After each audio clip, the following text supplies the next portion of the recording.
जंग करने गई, वहाब के मकाम पर कुत्ते भौंके। अल्लाह के नबी की हदीस सच साबित हो गई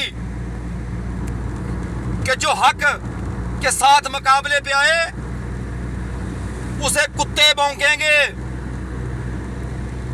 एक बेचारा बवासीर की मर्ज में बिस्तर पे गंद करते हुए मरा और वो गंद खाता रहा अपने हाथों के साथ।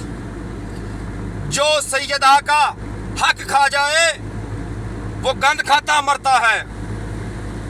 दूसरा बेचारा अफले के काबू आ गया, जो सैयदा का एहतराम ना करे, सैयदा के दरवाजे पे आग लेके जाए, वो अफले के काबू आता है।